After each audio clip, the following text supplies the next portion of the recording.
Need the code that you're about to So, get. sorry. Oh, sorry. I heard absolutely none of that until the Oh, code. I said I'll need the code that you're about to get. Test. Yeah. I hate this. I have to log in Well, separately to chat on Streamlabs. that's really bloody annoying. It is Does it very. not just leave you logged in? Nope. I have to log in both Well, that's places. fucking dumb. Yeah.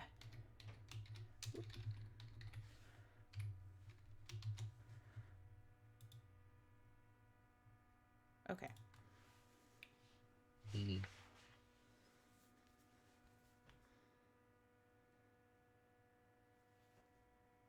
There you go. Sweet.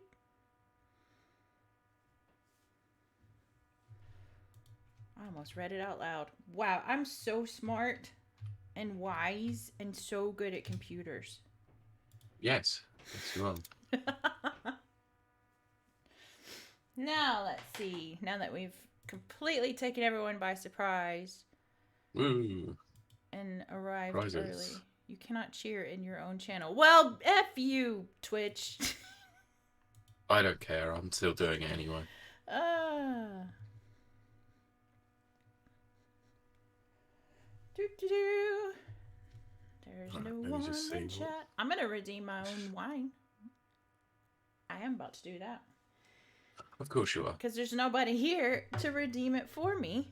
Apparently, there's one viewer. That's probably me or you. No, that's Brent. Hello, Brent. Oh, hello! Yes, Brent got it. And redeemed a glass of wine. Brent says, Bueno, I learned an interesting fact about Short Circuit recently. What fact would What, the that film be? Short Circuit? Yeah, I did a little funny joke in the title. Oh, okay. Poor Pete hasn't seen. Oh, number 5 is alive. Okay, Yes. cool. Right, I've actually got my documents open for today.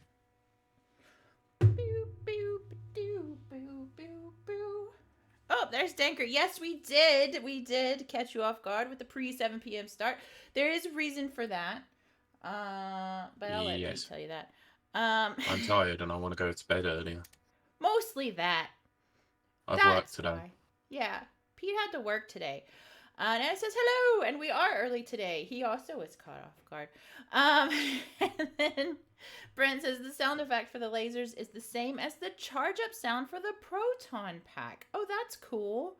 I bet it was the same audio engineers. Probably Oh, was. there's Max. Oh, hello, Max. Oh, he's got to wait for the ads to finish. I won't say hello again then. Then I shall wait. I Also, don't. you're not subscribed, which is disgusting. Why are you not subscribed? He can't hear you. I know. I'm just gonna slag him off now before he can hear. Oh, and Oh, there you go. hello. So tonight's tipple is Saint Clair Family Estate, Sauvignon Blanc, 2023. So, Sauvignon. Yeah, you say that word. Uh, Max says I can. I caught the end of that. Yes, from New Zealand. So I'll have that instead. I'm not reading that out loud. Oh my gosh! How can I not open a bottle of wine? What is wrong with me? Yeah, it is disgusting. You don't subscribe. It's almost like I'm not subscribed to other channels. Oh my gosh! Oh, that's nice. That's Is huge. it rich? It's very grapey. I know that's not a proper description, but that is very grapey. Where is it? Let's see. Gooseberry, passion fruit, and grapefruit. That's what I'm smelling. Interesting. With a salty minerally and a subtle Yeah. herbal thread. Mmm. Crisp and Yeah. refreshing. Mags, I can't. Pete got cut out. I didn't do that. I swear that was not me. Pete, you What? froze there. No, you froze on my end. Well, yes, but I'm the one that's gone live. Hello, Ginny. It's that. No, it's not that Ginny Sparkles. It's this Ginny Sparkles. Danker said, I genuinely thought you said gravy. Yes, this is my gravy flavored wine. Hey, you can make gravy with wine. Don't knock it. I'm sure a northerner will probably be sitting there going, "Ooh." It is quite good. Ugh. I'm in a cooking mood lately. I'm. Ugh. I don't want to call you whatever. Whatever isn't a pleasant name. Oh crap! Ads are starting. Um. No, it starts in 55 in a bit. We won't snooze them just yet, anyway. Not this early. But No. how are you out there in chat? It's good to see everybody. Nana says, I need to cook as well at some point. Yeah, for a while there, you were cooking. Let him cook. You were cooking though, Nana. You had some tasty stuff. Well. It's weird. Got my food shopping being delivered on Wednesday, so I've got a load of stuff that I need to cook up. I keep ordering stuff, and then the day comes, and I'm like, I don't want to cook. Like, I mean, it does take a lot, to be fair. You have to be in the mood to do so. Mags wants to know what you were going to say when you froze, or I froze on your end. Don't know. I think it was about the way of the world and subscribing. Oh, it's, sorry, I don't subscribe to Max's channel anymore. I should be. I subscribe a lot. I haven't been around for quite a while, so I can't say anything. Nana was in Croydon for the last 2 days. Needs to help some family, so not being able to play much. Oh, that's a shame. It also means that you're about a stone's throw from me. Max says, no, Kylie, really? Yes. Did you know that, Max, that I subscribe to your channel? I also gift lots of subs. Danker said, slightly exhausted, but can't wait for WrestleMania Night 2. Excellent. It'll be the other way around, Mags. I'll be buying you a beer. I don't care. Anyone can buy me wine at WASD.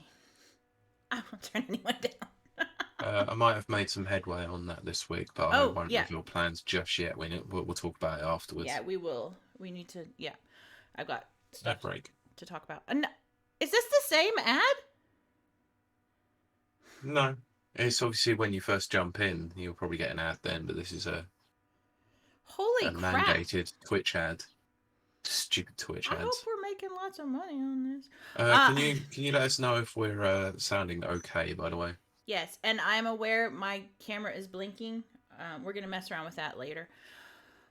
Jenny says, I failed to check out our food shop on Friday. Then couldn't get to shops this weekend, but using up cupboard and freezer random stuff. I love those weeks where you just get it down to like nothing, and then you can like clean everything out, and then you can just put everything all nice and like all the new stuff's all organized.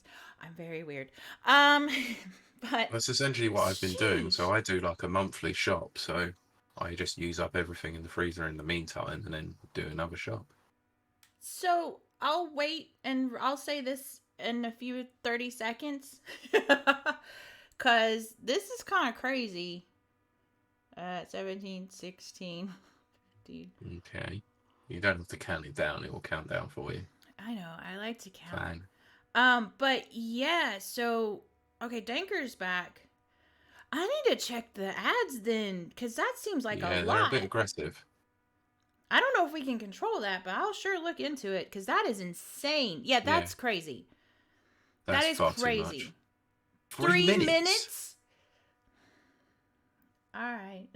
Well, you need to turn those off. Beforehand, we never had them, but now we have them. Well, I was trying to do a good thing.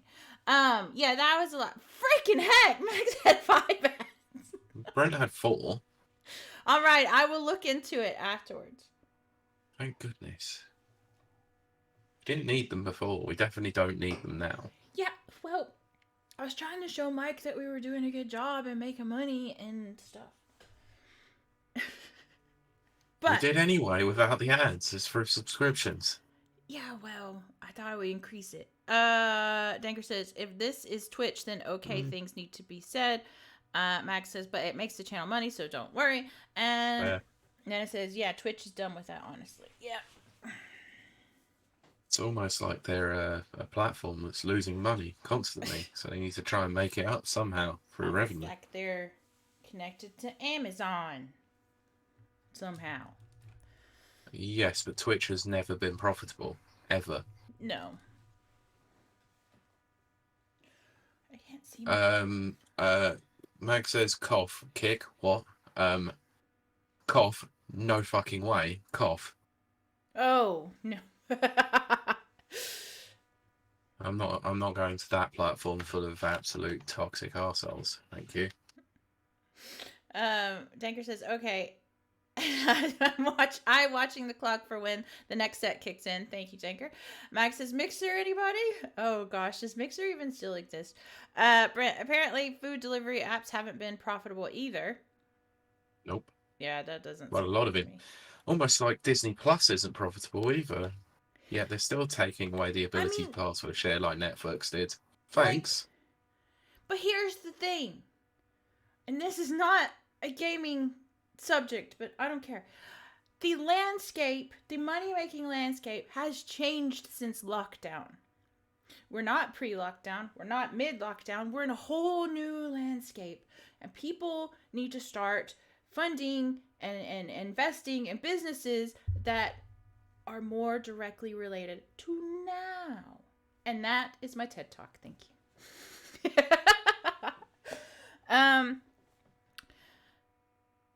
Nana says, you could not pay me enough to stream on Kick. And Max says, funnily the same. Mm-hmm. I don't know enough about it. If I'm honest. You can find the next live stream on locals.com. No, I'm joking. Oh my goodness. That sounds like a porn. No, it's sort of like a new social platform that some people are starting to use. Trovo. I haven't seen Trovo in forever. Oh, and then that one that what's his face did where you would hold your Casey Neiston or however you say his name. Anyway, he invested like $3.6 million with CNN, and you hold your phone this way, and then when you turned it, it would automatically go onto this social thing. Ugh. And then you could flip it back, and that would end your video. Casey Neistat. Yeah, Jenny, oh yeah, Facebook Live. Oh, I remember those days. I mean, at this rate, I'd much rather just go on to X, Twitter, whatever you want to bloody call it. I'm not going back there. Yeah, I know, but we can actually put this stream on Twitter. YouTube. Not that I would probably want to. But we can't. We need 1,000 subscribers on YouTube to start doing that. Otherwise, I would. That's what I Heidi knows Insta. You can tell us about that one. Insta Live. Probably, yeah, straight up now. Insta's not. You can't. You're like limited. I think. I don't know because I don't do the threads thing. I am so tired of social media. I just. Yeah, me too. Kind of given up on it now. Hey, Ipper Carrot. Sup? How is everyone? That's 2 weeks in a row he hasn't turned up at the end of the show. He turned up at the beginning. Good stuff. Like what Max says, the yellow pages. Yes. And then it'd be like a flip book, and you could just like flip all the pages, and you can see me and Pete. Ooh, that would be hard work. Ipper Carrots is not at work, unlike Pete, who was at work all day, which is why we were early today. And then, yeah, Jenny says, WhatsApp seemed to look like they're trying to go social media. Yeah, a lot of communities have been now added on there. For some reason, it keeps telling me to add Sky Sports, and I'm not interested. I went on WhatsApp for one reason, and he's in the comments chat. You better be responding to messages about a certain other thing. I'm not allowed to talk about that to you, Pete. I know you're not. I'm just saying you better be involved in it. Yes. Good. Just think Thank though, God. if I hadn't talked to a certain someone, I wouldn't even be on WhatsApp for your bachelor party or whatever you guys call it over here. Stag do. I'm never even remember that. No, it's fine. Yeah, Jenny's like so annoying. I just hate the fact that anyone can find you anywhere at any time. I just like no. And yet you actively put this show out on the internet, as do I. On Sundays. I don't care if people find me here on Sundays. That's a blocked off time. It's just anywhere else. You just don't want to be found. Now, only one person can cool. know where I'm at. To everyone else, yeah. I'm an enigma. A shadow. I'm a shadow person. Okay, Pete. I am redeeming this glass on my own. Okay. Yes, The Emperor wine's Carrot been out says even beforehand, so I've good luck. redeemed one glass. Well, I didn't. Brent did. He redeemed the Yes, first glass, so. that was early. Mm-hmm. Right, shall we get the show on the road then? Yes. Jenny says, I thought it was red. I don't. Here's the thing. I love, love, love red wine. It's the tastiest, bestest, mostest. Love it. And I especially love to cook with it. But it gives me a hangover. Rosé and white, no hangovers. So, I take the lesser tasting for the lesser hangovers. Also not good if you've got gym tomorrow morning as well. Ugh, Yeah, I know, that's why. It'll probably be running. Yes, as it probably should be, because you should do cardio. No! So tired of cardio. I can't say anything. I did 5 miles on a bike the other day. Ooh, very nice. Emperor Carrot says, what about Prosecco? For some reason, I have developed a reputation around here as drinking Prosecco. Not that it's like my drink of choice. So when everyone gifts me things, they gift me tons of Prosecco. Which is why you got to get through it. Yeah. It makes me burp a lot. Because it's fizzy. Yes. So sparkling. It's good for digestion. And Jenny says, of course I can't drink it all. Instant hangover. Yeah, there's a lot of people like that. I'm unfortunately Scottish and 5'10". Yes. But mostly Scottish. Right, let's get this show on the road, shall we? Okay, 195, correct? Correct. I believe so, anyway. Right. Oh. We'll do Karate Kid. Right. Okay, right. I'm recording now, so we are going to start in 3, 2. Welcome to Rapid Reviews Radio Podcast, episode 195. Holy crap, Pete. 5 episodes to go. And we ain't... Why? How did we ever come this far? I don't know. What were we thinking? How have I not been cancelled here? That is a good question. A question I hope we never find the answer to. But I am your co-host, Kiley Wilde, and I'm joined by my ever-present co-host, Pete Beckett. Hello. And we have an amazing show for you. Probably... Yeah, I don't know about that. You have to be positive. It's a show. It is show. Your determination or amazing is down to the audience.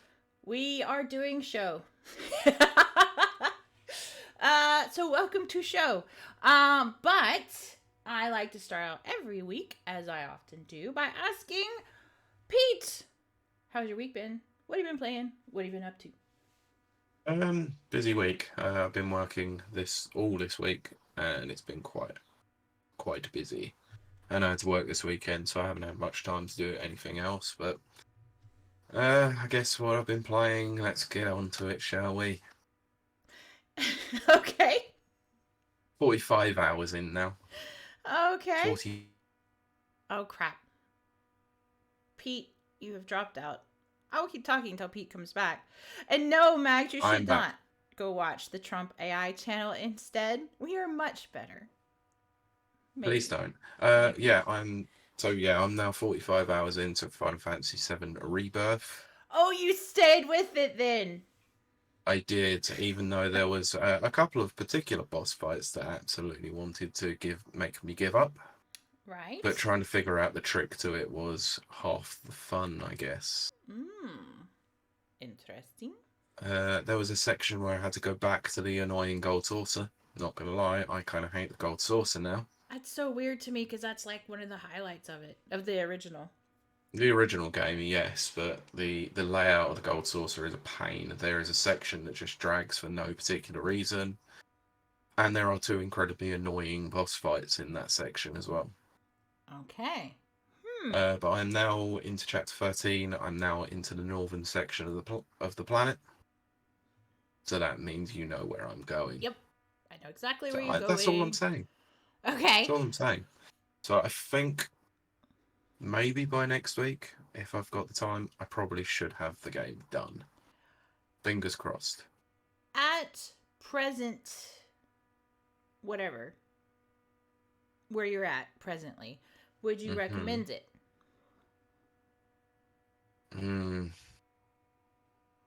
No. 100% no. Interesting. Okay. It's fine. The combat is fun enough, but I'm going to reiterate once again that the game is incredibly padded for no apparent reason, just for the sake of getting a full game out of a section of the original game. The story itself is, and I will maintain this, is absolute crap. Right. But the general gameplay is most of the reason why I'm still with it. Okay. There are some annoyingly challenging difficulty spikes for no apparent reason. There are certain bosses that don't give you a tell very easily, so it's very hard to figure them out, let's say. Right. Because the vast majority of the combat is obviously the change into being an action RPG rather than turn-based. Yeah. So the whole appeal of it is having to pressure and stagger enemies, and trying to find out their pressure points to then lead to a stagger is quite difficult at times. And that is not the most fun. Right. I think there's a lot of variety to some degree in the combat itself, but what they're doing with the story just doesn't need to be done. Like, just go and play the original and you could probably enjoy it just the same.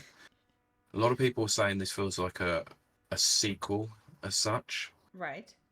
I don't think it is. It's a reimagining, but it's not a very good reimagining in my estimation. Which is disappointing because I didn't mind remake, but I think if they would have been done with this game, I would have been happy. But they've still got another part, so they do, yeah. Don't know. I don't know if I'll go back to it. Saying that, give me a few years, I might just go, yeah, I'll just want to finish it just so I know what the full story and context is. Yeah. So I'm an idiot. I wouldn't say that. You said it, I didn't. I know. But anyway, I do want to talk about something different. Okay, do that. I have been playing Princess Peach Showtime, though. Oh, yes, okay. How have you liked that? That game is also very boring. Oh, God. Sorry. So there are certain aspects of the game that seem to be fun. So it's cutesy, it's very sort of it's quite entertaining at times, but the general gameplay itself gets very tiresome very, very quickly. Once you've done one level of a particular transformation, you don't really want to carry on doing more of it. And I'd say that the best part of the game is the fact that the transformations change the gameplay up significantly between area to area. Right. But they're not compelling enough to carry on playing for long periods of time. Luckily, it is only a short game, about 8 hours. I've completed 2 floors so far, but I think there's probably another 2 to go. Right, okay. Based on how the rooms are set out. The boss fights are quite easy. The game is quite easy. One of the sections that I was quite interested in actually playing was the Detective Peach section, and I have to say that was probably the most disappointing. Oh dear. But I've also noticed there is significant. This is the biggest problem I have with this as well, and this is very rare for a Nintendo game. There is significant frame problems with this game, not only in handheld but on docked mode as well. Okay. It doesn't run fantastically. Like, this is how bad it can be. There is lag on the loading screens. Okay, right, okay. Ow. I don't get it. It's like this game is not very well optimized, and it's not the most fun, and it's disappointing because what I did play of it in the preview, I quite enjoyed, but I guess because it's only a small snapshot of what you're going to be playing across the whole game, it was enough to get me interested, but playing the full game hasn't been enough to maintain the interest. It's not a Right. bad game, it's just not a great game. Okay. I mean, I can only speak to being an observer. Obviously, I watched Max play it on his channel. I really like the ninjutsu part. I thought that was very cool. Yeah, probably the most fun that I had, but I'd already played that section in the preview. Right. Okay. Oh yeah, because you did the whole thing, the whole preview thing. I mean, um, Hmm. I did get very confused on the one at the was it a sword fighting one Yeah. where you had to be kind of like creative on how you fought the boss. It was confusing to me. I would not have figured it out. It's quite easy once you're actually playing it because it is a specific window where you have to dodge the boss Yeah, I see all and then that. take it down. That would have confused the crap out of me. Well, to be fair, it explains it in the very early part of the section Oh, of see. those sections anyway. So, I wouldn't have paid attention to that, Pete, especially well, if that's there's the reading. problem. Yeah, that's a big problem with me in games. Uh, Max says I would say Mario versus Donkey Kong was the better game. I played the original Mario vs. Donkey Kong. I wasn't the biggest fan of it, but I might go and pick up the remake of it just to Right. have a I look. think it. I mean, again, watched Max play it, and I really liked it enough that I kind of thought about maybe getting it, but that would mean turning on my Switch ever. Um, which is a running joke here on the show. I've turned it on once since I've had it. Oh, I know. It's Uh, quite funny. yes. About the same as you turned your PS4 on. Yes, I've turned my PS4 on a total of 3 times, and one of those was to play the PSVR. but, Yes, and it was great. Clearly. Yeah. Max says it's worth it, Pete. Also, he says he's got more hours out of that than Princess Peach, but I did enjoy Peach's game. Yeah, I am going to finish Princess Peach Showtime because I try not to leave games unfinished nowadays. But that is not going to be one that stays in my collection for very long after that. Yeah, I think that's fair. Yeah. But I will have a new game to talk about next week because people are clearly sick of the Final Fantasy talk. I hadn't told you that I bought this until about a few minutes before. I didn't even tell you You what the didn't game tell me what it was. was. You just said I bought a game. Yes, but next week I'll be able to talk about it in full because I'll be bringing democracy across the galaxy. I'm going to be jumping into Helldivers 2. Oh goodness. Oh goodness. Yeah. I'm really looking forward to it. I've got a mate at work who plays it, so right. I'm going to finally give it a try after numerous attempts to try and get Kiley to play it. Have fallen on the wayside. I really do want to. I do. We'll leave it at that. I do. Well, I'll come back to you next week. If my thoughts are positive, then I might have to persuade you into getting it because 27 on CD keys on PC is not bad. Yeah. Yes. We'll discuss that in full. Yes. We'll have to also discuss WSD, but we'll get on to that soon. Yes. Anyway, how's your week been? What you've been playing, if anything? My week? Oh, have I been playing anything? Let's see. On my own, I've been playing. Okay, so last week I might have talked about it. I can't remember because I drink a lot. But I've been playing. I don't think anyone would have guessed that. Yeah, and if anybody wants to redeem the third glass of wine, I'm for it. But I played Pacific Drive last week. Mm-hmm. And I got to a certain point. I spent 3 hours collecting resources and trying to figure out this next part I was on and blah, blah. Thank you, Danker. Trying to figure out where I was at, what I was doing. I was trying to do my usual thing, which is think outside of the box. You really shouldn't do that in a linear game. It really messes things up, which is what I did. And then my car exploded and I lost all my resources. And 3 hours. Yeah, work. So I thought, I'm never playing this again. I'm so angry. I'm done. But then I watched Max's Tuesday Night Gaming Chat, and his co-host Dave was talking about Pacific Drive, and it made me want to play it again. So I went back in, because I never give up fully. And I found out that you can turn off a setting that says, or turn on a setting. You can toggle a setting that says, keep all your stuff after you die. Oh, so you went for the expert run. Yeah, I flipped that. Yeah, so I flipped that sucker on. Of Went course. back to where I was at. Happened upon my... It's not my dead body, it's the dead car. Like, your body's not there. I found the dead car. It had all of my resources from the previous run, so I didn't lose 3 hours. So you picked it all back up. Picked it all back up. I was so happy, and I carried on. And I played for 4 hours, which is a lot of time for me. Nice. I shouldn't have, but I did. And I think I might actually finish this game. Good. And then after that, I played Hilza Says Pete when we play in SF6. I have time this weekend. So on Friday, guess what I played, Pete? Well, it could be anyone's guess. Could be Fortnite.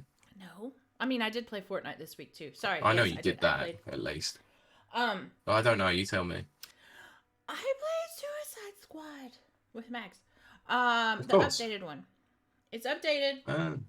Oh, yeah, of course. I won't go into too much detail, but what I will say is this. They have fixed some of the tiny little annoying things, which made me very happy. They still haven't fixed my stupid dadgum bot healing me, which is annoying. They've added, obviously, new maps, new everything, because they've got the whole Joker thing coming in. Yep. But you have to really work towards Joker, or you can pay to get ahead, but who wants to do that? I ain't doing that. Who wants to pay for a character on basically a dead live service game? It might not be dead. Me and Max will keep it alive. Considering some of the stuff that I've seen WB doing this week, yeah, I think the game's dead. Well, I'm still gonna play it. Okay, I mean, I'm not saying that you shouldn't. I'm just saying the game's probably over. Well, here's the thing, though. It is actually an enjoyable game. Yeah, exactly. Max says Season 1 fixed some things. Yay, but still not all of it. Exactly. I do enjoy playing it. Emperor Carrot redeemed Hydrate Pete. That's on you, because I've already got my wine. But... Fine. I am going to carry on playing it. It is enjoyable. Absolutely 100% what Max just said, which is it feels better now than it did on release. Yeah, that's one thing we observed was that it felt more stable. It felt, I don't know. My main is Deadshot, and he was flying better. He was shooting better. Everything was better. It felt like it should have felt on release, if that makes sense. They really released this game too early, is what I believe. Even though they delayed it by 6 months to make sure that it was ironed out properly, and they still didn't get it ironed out properly. They didn't. And the thing is, and I said this before, I'm going to say it again, it's because they changed it into a live service game that nobody wanted. If they hadn't done that, I think they had a very solid game. The writing is good. The character design is good. All of the art, the artists and everything behind the scenes, they're very talented. You can tell. Emperor Carrot says, I've just started Jedi Survivor. Excellent. And Max says, correct. They foobarred it. Very much did. And the always on live service aspect is never good. I'm not going to support that. Even though I have a tendency for live service games, I don't really support it as a thing for all games. And I don't think that Suicide Squad should have been released as live service. I have said that from the beginning, and I say it now. Yeah, Danker says it wasn't a year delay. It was a couple years, because we've talked about it on this channel for 2 years. Yeah. We have an entire show dedicated to it from 2 years ago. We did, but it also had a solid release date for sometime in October last year, and then they moved it to February, didn't they? Yeah. Exactly. Max says was supposed to be out in 2021. We have an episode about it in 2021. We can kind of forgive that, though, because there's still COVID pandemic sort of development, still trying to make things difficult. But looking back, Pete, especially on that episode we did, they changed it. They weren't going to do a live service. it wasn't until it leaked. What was it, last year that it leaked? And everybody was Yeah. like, WTF, what? And then, oh yeah, it's going to be live service. Nobody wanted that. And they shouldn't have. But. Well, I'm going to be honest. I actually think they probably planned it to be a live service a little earlier than everyone expected it to be.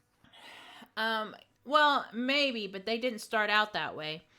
Probably not, no. Yeah, and I wish they would have stuck with that. But outside of that, and some Fortnite with Jenna and Denker, which was very fun on Tuesday. You can check my personal channel for that, but we'll save that for the end. That's really all I played this week. It's not much, but it's something. It's something at least, so yeah. It'll be fun. So maybe I can talk, as Hills has mentioned it in the chat, I might be able to talk about Street Fighter 6 and it going back to that for the first time in months, so that'll be fun. Yeah. And obviously Helldivers 2. Yes. And who knows what you're going to be playing next week, if anything at all. I won't be playing anything next week. Which we will talk more about that towards the end of the show. We shall. But Pete, what have you got in store for us? Because I don't know. This is a surprise. I like it when you do surprises. I'm going to be honest, it's kind of a light week, so we might breeze through this quite quickly, but some of it might get me cancelled at the end. That's fine. I don't care. You haven't been cancelled yet? Not yet, anyway. So let me just read this to you as is. Saber Interactive founder Matthew Karch has launched into a defense of his former employer, Embracer Group, and its CEO, Lars Wingefors. Oh, dear. Dear. I didn't read the headline specifically because I think we'll just cover it in the article itself. So, after several years of rapid expansion through mergers and acquisitions, the Swedish gaming giant announced last year that a 2 billion deal had collapsed at the last minute, leading to embark on a restructuring program that would involve closures of studios. Yeah, thanks for keep reminding me of that. I'm not going to go through that list of people because, yeah, we've already been through it. Because FRD are on there. Mm-hmm. Yeah, thanks. So in an interview with GamesIndustry.biz, former Embracer executive Karch, who remains a shareholder in the firm but now heads new Saber owner. Oh, Pete, you have frozen again. But that's okay. Quote, you froze. There was a long time when Lars was kind of a wonder child, he said. He could do no wrong. He was on the cover of magazines, and Lars is a pretty humble guy. It's not like he takes all of his money and spends it. Yes, he's bought a few things that people with wealth can buy, but he's also very maligned, in Sweden in particular. First, he was maligned for actually being wealthy, and then he was maligned for the fact that the Embracer shares hadn't really held up over the past year. In fact, they dropped significantly, and I think it actually dropped more on a relative basis than almost anybody else, primarily because it seems to be a company these days that everyone likes to pick on. Mm-hmm. But in my mind, nobody has been guided by more of a sense of fairness and reasonableness than Lars. He continued. The process that we've had to go through to terminate studios has absolutely been, it's killed us. I say us even though I'm no longer part of the company, because I feel like, I still have shares, I still have close relationships and good friends, and obviously the best wishes that they succeed over there, but I would say Embracer tried harder than anybody to save as many jobs as it could. Okay. So I'll carry on with some of the quotes that he said. So, we were getting congratulated left and right at GDC about leaving the evil Embracer, Karch told GamesIndustry.biz, but these are the nicest people you've ever met. Lars has an archive of video games, he loves games, he lives for games, he's not a suit, even though he wears them for stock market presentations, he's a games guy. So elaborating on the challenges Embracer has faced, Karch said, I blame being a publicly traded company for some of the woes that Embracer has. and I blame the fact that people are trying to take advantage of other people's misery through shortening the stock as something that has resulted in a depressed share price for the company. Oh, Pete. You're frozen yet again. Yep, that appears to be a problem. So, but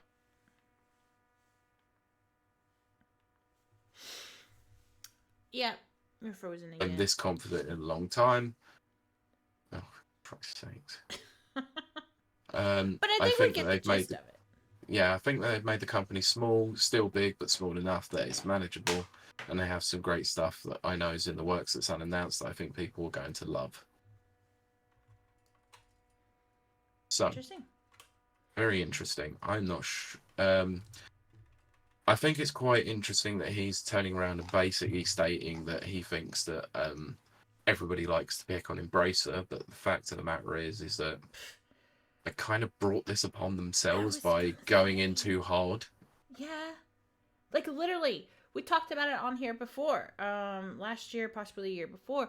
They wouldn't. We had a graph and everything where it showed. They bought up like 2/3 of the industry Mm-hmm. at the time. I mean, of course, everybody's going to come down on them. They're no longer the underdog. You know, they're the top dog, the big dog. And now Yeah. they're starting, to fail. Sadly, that means, people are affected by that. But when you go in as hard as they did and buy up all of the little studios, people aren't going to like champion you. They're not going to wish you well, you know? Not to say that, well, I don't know. You could see this happening. You could see this happening a mile away. Oh, you could. Yeah. Anyone who knows anything about like mergers, acquisitions, and all that, like Yeah. they were buying up far too much. That it was going to be very hard to make it sustainable. Yeah. Like to be able to produce a revenue stream enough to fund these studios whilst also trying to take a profit was not going to work. It was I mean, never going to. considering that development costs have been massive recently, like the returns are not nearly as much as they used to be. Right. Even a game that can go and sell, I don't know, 5 million, 10 million, for example, Spider-Man 2, Right. that is now projected to have sold 10 million, is still going to lose money because it costs 200 odd million to produce. Exactly. So it's It's the not. same as the movie industry. Yeah, but I mean, it's not. It's not bullying. Embracer Group. Oh, this sounds so mean. I don't mean it as harsh as it sounds, but it is their comeuppance. Oh, that's sad because it affects innocent people. But Mm-hmm. obviously, this was gonna happen. They just bought. They just threw money at everything. Yep. That's never gonna end well. There was no plan of action. There was no nothing. They just wanted to buy things that were, up for auction and stuff like that. So I don't know. Yeah, see now if they bought depressed stock, let's say, and then for a fraction of the price of what some other companies paid for it, Yeah, then supported them fully and then failed, that's fine. right. Exactly. But That's the but key. companies like Free Radical Design were reformed completely Mm-hmm. under their tutelage and their dime, and yet they never got the chance to see out their work at No. all. No. I mean, let's be honest, after what I saw, I'm kind of glad. Well, but I Not that mean, I wish job losses on that's the anybody thing. and studio closures and all that, but after what we Yeah. saw with the new Time Splitters, it didn't look great. And they're Right. probably right to cancel the project, but to completely reform the studio to then shut them down without seeing their work seeing the light of day is just crazy to me. Yeah. Well, that's Like the the fact that thing. they all, what was it? They also bought like Tomb Raider and They did. like what's happened with Tomb Raider since. Apparently, there's something being announced this year, but There still haven't seen is, the light of day. but I mean, it's 100% what we've said before, which is Embracer Group bought up everything in the world, and then forgot. No, they didn't forgot. They intentionally did not invest money in studios. Yep, They thought just buying them would be enough. But these yep. studios were up for auction for a reason. I don't know. it's very logical to me. But I said all this before on our previous episode that's clearly 100% about Embracer Group. Oh, I know. We've covered that Yeah. at length. I mean, well, you know, there's been plenty of studios out there that have been bought up by them that have either had to be sold off, had to been merged, or have completely shut down. Yep. And one of those is an industry, what we call them an industry titan, were once an industry titan of Volition, which is, it's not great that they shut down. Yeah, the new Saints Row didn't do well, probably for good reason, to be honest. I would say it has pretty lot of reasons why it didn't do well. Oh, I'm aware. I'm trying not to go into those again. Jim Robs, Pete. They changed it to Jim Robs. But that's the thing, is that Volition were around for 30 odd years and they're gone now. I know. Like, they're not coming back. Because of what happened with Embracer. So I think whilst it's harsh to some degree, it's also fair that people that's what I'm saying. Pick on Embracer. That's the thing. Like, I absolutely, my heart goes out to the people who are affected by this 100%. But Embracer deserves everything they get from this. Yeah, until they put out something sustainable and decent, then they might be able to start clawing back some of that reputation they've lost. I think their mobile games are the only thing that makes them money. I mean, let's be honest, mobile games basically are money printing machines because they're so stuffed full of ads anyway. Well, it depends on the type of game, who it is, who's making it, blah, blah, blah, blah, blah. Well, the mobile game market is just completely chock full of microtransactions and ads everywhere you go. I'm redeeming my own glass of wine for this. Okay, right, I'll be back then. You redeem. Yes, so Embracer Group has driven me to drink because I didn't actually finish this class yet. Oh, nice to know. So are we going to move on? Because I'm tired of talking about Embracer. I don't embrace Embracer. Okay. This is a story that I think comes to the surprise of absolutely nobody. To the utter surprise of nobody. The first news for Gears of War 6 may be coming this summer. Oh dear. Let's dive into this one. So during the latest episode of the Kind of Funny Xcast, God, why do we have to talk about Kind of Funny? They used to be kind of funny. Now they are like 10 completely irrelevant. Mm-hmm. It is weird though how that happened, but anyway. Yeah, but we all know what happened with them. They started shilling for freaking Sony, and then that was it. I know. Yeah. So I did a whole thing about them. Yes, you did. Yes. Host Paris Lily made a prediction. Oh, great. A prediction. That Gear 6 would arrive this summer. A prediction which was seemingly verified by the episode's guest, Jeff Grubb. Oh, of course it's Jeff Grubb. Of course it is. Who else would it be?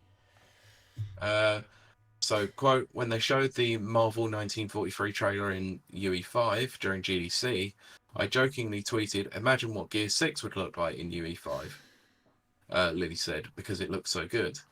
And then somebody from the coalition made a cryptic little subtweet under me about that, which perked my ears on that. So my conspiracy theory is that you do tease it this year, and then it's probably a launch game for the next generation. That seems to make sense to me. While Lily's claims were merely a prediction, Grubb then appeared to suggest it was an accurate run, adding, I will say I've heard some stuff might be happening in Gear 6 this summer, so I think that tease sounds about right to me. This seems like what we can expect. So the statement was then shared on Twitter, by The Verge senior editor Tom Warren, who simply said Grubb was correct. So Grubb had also claimed back in 2023 that Xbox Studio Coalition had shifted its full attention to the next entry in the Gears of War series, after 2 other games in development at the studio were reportedly cancelled. Now, I didn't realise that actually it had been so long since Gears 5 came out in 2019. Yes, I did, only because I was wondering that the other day. Um, Let me say a few things and then we'll get back to it. First of all, hello, Mike, friend of the show, Mike Tindo. Hello. Hello, Polly. It's good to see you here. And also, hello, Big Jesse. So, Max said, can I just say that I'm neither excited nor not excited for this, but this and Ubisoft's showcases have been announced. They have, yeah. I'm trepidatious. Let me say. That's a long word when you've been drinking an entire bottle of wine. Mike says, I won't be staying long tonight, but we'll catch the audio on Spotify tomorrow. Thank you, Mike. It's always good when you give us a listen. We love it so much. Thank you, Mike. Oh, and Big Jesse says, you're on a TV so big, you are life size. That's terrifying. Nice. And then Polly says, okay, the telly is quite big. That's what she said. You said it, I didn't.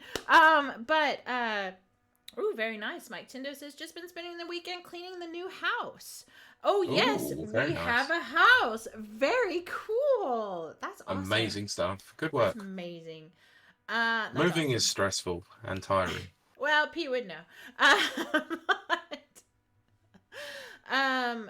Officially a homeowner. Isn't it?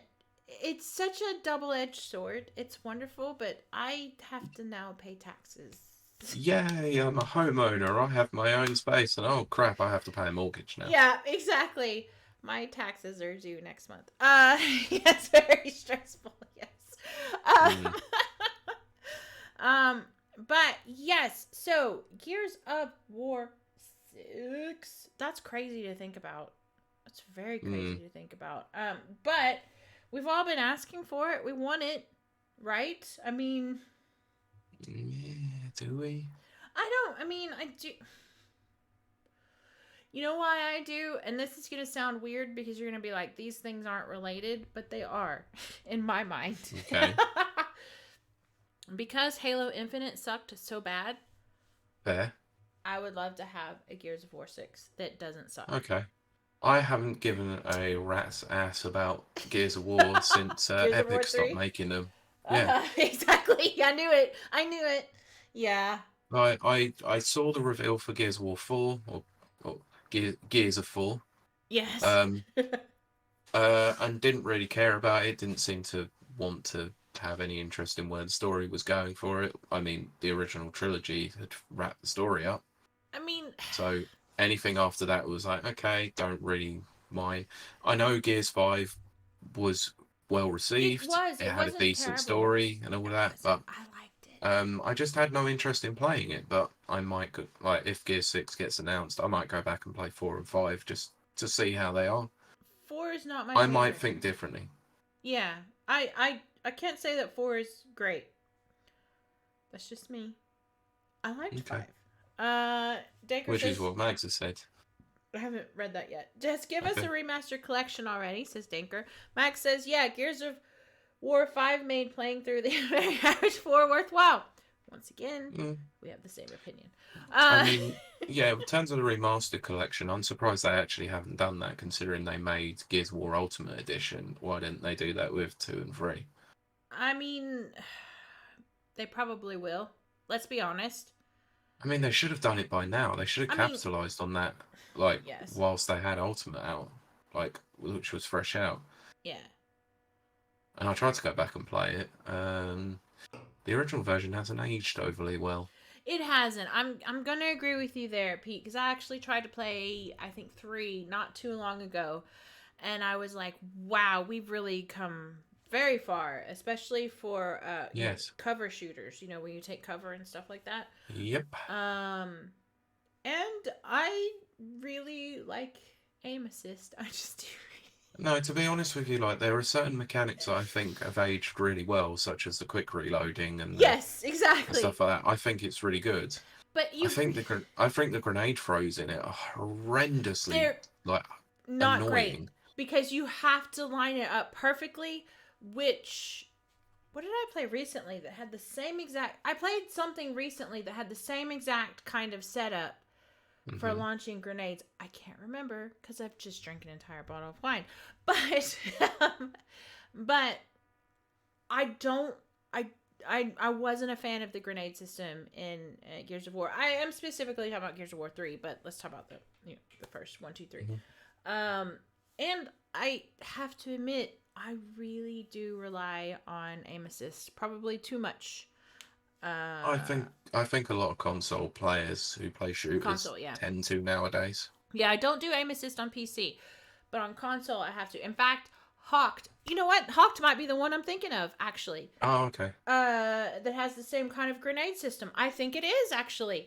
But I noticed Hawked does aim assist, which a lot of, like, Fortnite doesn't do aim assist, and Rivals, which is another kind of...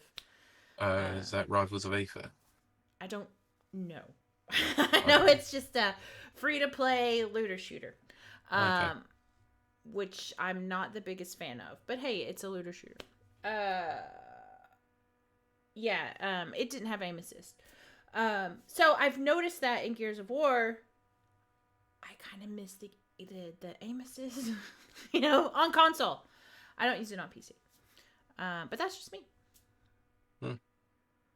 Okay, I'm going to move on because I'm going to carry on some Xbox news. Sure. Okay. Xbox studio news, shall we? Ooh, so sweet. we've had 2 news stories that came out within a couple of days of each other. Right, okay. All relating to Ninja Theory and Senua's Saga. Right, okay. So Hellblade 2. Yeah. So Ninja Theory co-founder Tahim Antonadis has left the company. Interesting. Bit strange that it's doing so just before Hellblade 2 comes out. Exactly. So on a recent visit to Cambridge UK studio for the Hellblade 2 preview, Polygon noted there was no sign or mention of him, who was formerly the chief creative director. Spokesman for Xbox, which owns the studio, later confirmed to the site that he was no longer with the developer. VGC contacted Microsoft to request further details of his departure.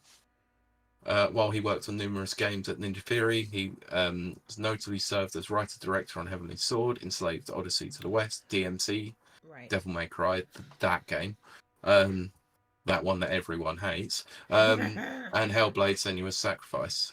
So according to Polygon, he was involved in the early stages of Hellblade 2, but the game is now being led by 3 creative leads. Environment art director Dan Atwell, visual effects director Mark Slater Tunstill, and audio director David Garcia. So yeah, that's about it on that one. So a little bit strange. Well, but then this news. Oh, okay. Karen. Well, no, Karen. I'll hear what you have to say, but it does make me think of Dan Houser leaving quite possibly Rockstar. So, but go on. But then another bombshell hit. Let's say. Oh no. Some might consider this a non-story. I have thoughts. Hellblade 2 will run at 30 frames per second with a dynamic resolution on Xbox Series S and X. Oh no! That's according to a new preview by GamePro. Sorry? I said Pete hates that. So that's according to a new preview by GamePro, which reports that the game won't offer any graphics modes and the frame rate can only be increased on PC. The game's visual effects director reportedly told the site that the decision should make the experience feel more cinematic, similar to movies that run at 24 frames per second. Oh dear. So another major first-party game, Starfield, had its frame rate locked to 30. Oh, did Redfall. Yeah. Well, okay. I have several things to say. Go on. First of all, we all know, hopefully, if you've been a listener and watcher of this show for many years, I don't give a rat's butt about frame rate because my eyes are weird. I can't tell a difference between 30 and 60. I can tell a difference between 60 and 120, and 120 makes me sick and makes me nauseous. Mm-hmm. So I don't care. But Pete cares. Pete cares very, very much. And I've seen that a lot of people care. Yep. They say that we're in 2024. Every game that is released should be released at 60 frames per second. Again, I will take everyone else's word for it because I just can't see it. I just can't. And Mag says because this game is even shorter than the original, so it probably will look like a film. About the same length as the original. It's about 8 hours long, apparently. Wow, that's not very long at all. No, considering the amount of development time they had on it. Exactly. I'm pretty sure we watched the trailer for the teaser trailer 2 years ago. Wrong. Earlier than that. Really, 3 years ago? Because I know we had a third co-host at the time. Do you remember when the Xbox Series X was announced at the Game Awards, November 2019? Whoa! Oh, December 2019. Holy crap! They actually revealed Hellblade 2. Wow! The same time. I remember the trailer with that original teaser trailer. Yeah, that was a creepy trailer. Yep. Mag says, yep, they even stated it was a shorter experience back in January. I was like, for frick's sake. Oh my gosh, that is insane to me because the development time, as Pete has just stated, has been inordinately long. Nearly, probably more than 5 years at this point. Because it's almost like the trailer they had at the time was probably just a proof of concept. Well, it was because we talked about. I remember us talking about the trailer and you saying there's no gameplay because I used to roll my eyes every time Pete would say there's no gameplay. There's no gameplay. Now I'm kind of brought into that way of thinking, but I'm not kicking and screaming, but you got there. What, Pete? I said kicking and screaming, but you've now got there. I'm finally there. got there. Pete's not wrong. They should show gameplay. So they show. Sorry, it's an interactive medium. We want to play a game. We don't want to see it. Like we don't want to see cutscenes that we're going to see. Do you see the chat, Pete? Yes, I do. Okay. I do. I'm choosing to ignore it. I can't say that. But anyway,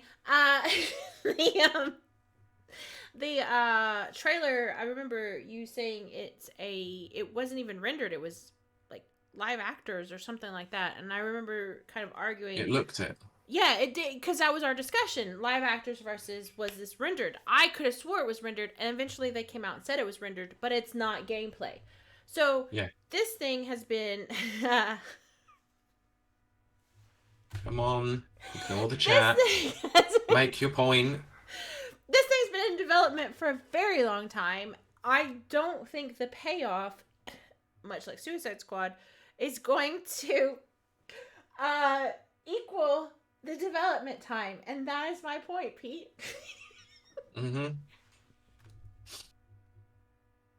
Would you like to add to that point, please? Well, I'll let you cringe at the chat because clearly. Now, I'm going to take umbrage with the fact that you said that I don't like 30 frames. Right. I have no issue with 30 frames. Oh, okay. If a game is perfectly playable at 30 frames per second, I would just prefer it to run at 60. My issue is the fact that these consoles, the PS5 and the Xbox Series X and S, were touted to be the most powerful consoles that we've ever seen. Especially the biggest selling point for the Series X was the world's most powerful console. Yes, I remember that. Yet they're prioritizing fidelity and visual look rather than the actual performance of the game. Now, the problem I have with this is that they said to make it feel more cinematic in line with the 24 frames that you would get with a film. Now, I'm sorry, but 24 frames per second and 30 frames per second, whilst playable, are not indicative of the medium that we should be touting for this. Now, a lot of this is an interactive medium. We should be aiming for a higher frame rate rather than graphical fidelity. But it seems like the ballooning costs of development at the moment is prioritized solely on 4K graphics rather than actual performance at a stable rate. It's crazy to me. Again, I can't see a difference. But I know that Pete's not wrong because a lot of people share his exact stance. I mean, I play games on the Switch, for Christ's sakes. I can play games at 30 frames per second, no problem. I would rather play my games at a higher frame rate, because why would I go and buy an Xbox Series X for them to tout that they can run up to 120 frames per second if none of their games at recent are going to achieve it? I might as well just go and play it on PC. It seems like the whole point of it is that the 450 quid that I spent on both a PS5 and an Xbox Series X were a waste, because they're not even delivering on what they claimed to achieve, or claimed they were hoping to achieve at the start of the generation. I mean, for Christ's sakes, Final Fantasy VII Rebirth has the two graphics modes. Has the two modes. One's a performance, one's a fidelity. The fidelity looks nice, but the frame rate is choppy as all hell. And the performance mode looks like Vaseline smeared on it, and still doesn't keep a locked 60 frame rate.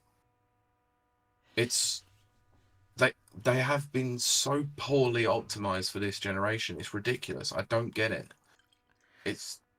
I just don't understand why they solely need to focus on graphics are the most important thing. No, you're an interactive medium. Make sure your game runs stably.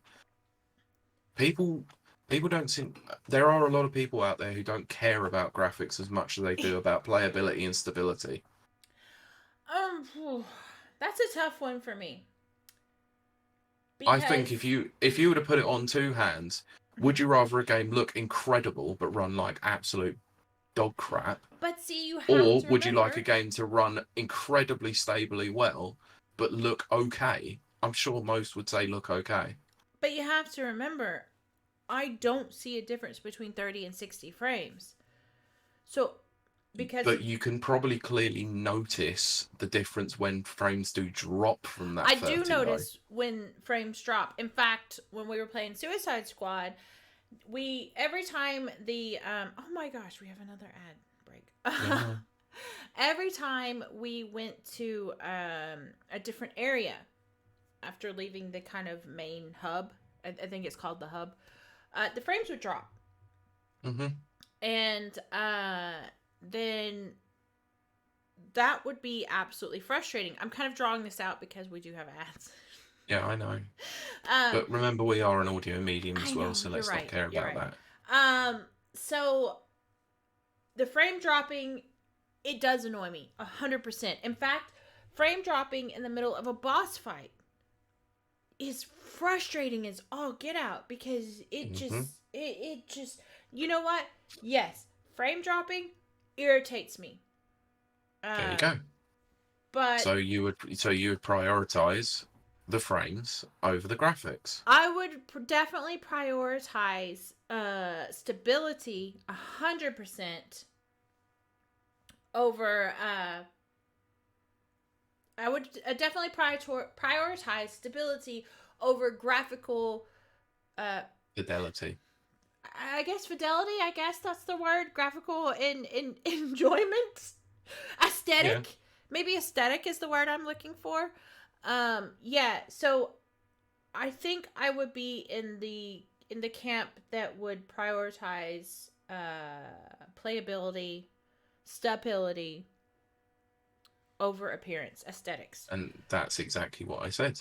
Yeah, so I think would rather that rather than graphic fidelity. I think in a roundabout way, I actually do agree with you, only because, as I said, in Suicide Squad, the frame rates I said that wrong. Frame rates dropped during the boss fights. And that made it very inefficient. Yeah. But I don't know what really goes into that. You know, what constitutes these frame rate drops. For optimization. Yeah. And probably too much processing going on graphics. Yes. If your GPU or your CPU, or I don't know which way it goes really, but if one's prioritizing graphics, then it's going to take memory away from the other. And And the thing is, and yes, I'm ignoring chat, who is cracking me up. You're clearly not. I am. The thing about, like, Suicide Squad specifically, graphically, it looks great. Graphically, Suicide Squad looks great. I love the character design. I think it flows wonderful. But as soon as those frame rate drops, it's not playable. And it also affects, because it's always online, it also affects that as well, the connectivity. Mm-hmm. So, yeah, I'm going to have to actually agree with you on this, Pete. 100%. Yeah, so you can understand why people were getting mightily frustrated at the fact that they spent a lot of money on these consoles. Yes. And yet they can't even get what they were promised at the very start, which I'm pretty sure that Microsoft and Sony both came out and said, we're going to aim for Lock 60 on most of our games. Yeah. Well, they did say that originally. Yep, there you go. So technically, I'm surprised that nobody has actually turned around and gone, well, most of your first-party titles don't actually have that, so why are we not leveraging a class action lawsuit for being missold? I mean, stranger things have happened. That's for sure. But yeah, you're not wrong, because I do remember the whole teraflops era. Yep. If you remember teraflops, them saying that, 60 frames. Yeah, I remember the teraflops thing, because I'm pretty sure I said about so dumb. Phil Spencer talking about how he was going to teraflop it out on the table. Yes, teraflop that right out on the table. Yes. Wow, chat. You guys are all right. Let's move on. Yes, let's move on. Chat is talking about teraflopping all over the place. Okay, well, for God's sakes. Anyway, so we recently just had one on Twitch, so go and watch on Twitch if you want to be involved in ads. Yeah, apparently, which I will investigate. The ads and my camera flashing over and over. I don't know why it's doing okay. Well, how would you feel about ads popping up when you've put your game on pause? When your when your games console is put on pause and you're using a TV? What? Explain, Pete. That doesn't make any sense. A patent application by streaming company, TV company Roku, suggests that it wants to be able to display ads on a branded smart TV when HDMI devices such as consoles are paused. I hate that. I hate that so much. But continue on. So while oh great, Pete is frozen again, and Chad is talking about things that did smart TVs with the Roku software built in. Right. I used to have a Roku. I'm now switched to Amazon Fire Stick. Yeah. So Roku software features a screensaver which appears during moments of inactivity, and the company makes extra money by placing ads on this screensaver. However, when the TV is being used to play a HDMI device, such as a games console, Roku software is no longer running, and it can essentially no longer make advertising revenue for its branded TVs. Roku's patent was spotted by Lopals and is still pending, would address this by showing ads on the TV screen anytime the HDMI device is in a paused state. I hate this. So this could be anything from the games console, a Blu-ray drive, a Blu-ray player, DVD player, your Amazon CV stick, or whatever. Yeah. So according to the patent's description, the TV would study the signal coming in from the HDMI cable and would attempt to determine when the picture and audio have been the same for the period, i.e. when a game is paused. It would then intercept the HDMI picture and replace it with an ad, presumably until the HDMI picture changes again, right, i.e. when the player unpauses the game. The patent also explores the idea of studying the HDMI image to determine what sort of content has been paused, so it can provide ads that fit its context. So theoretically, it could mean if a player is playing EA Sports FC, pauses the game, Smart TV could determine the game has been paused, identify that a football game is being played, and show a football-related ad on the TV. Welcome to the world of tomorrow. Futurama reference aside, I hate this. I hate everything about it. This is enough of a reason for people to not buy Roku-based TVs then, if this happens. I just don't understand. I mean, all right, fine, we can say capitalism. I just don't understand why we gotta put ads on everything. Just every freaking thing. Everything we do is, it's like, it goes really well. Like, YouTube was really great. Instagram was great at one time, even. Twitter was great at one time. Even... I'm just catching up on chat there. Oh, yeah. Catch right up on that, Pete. No, there was a wave involved there, so. Oh, okay. But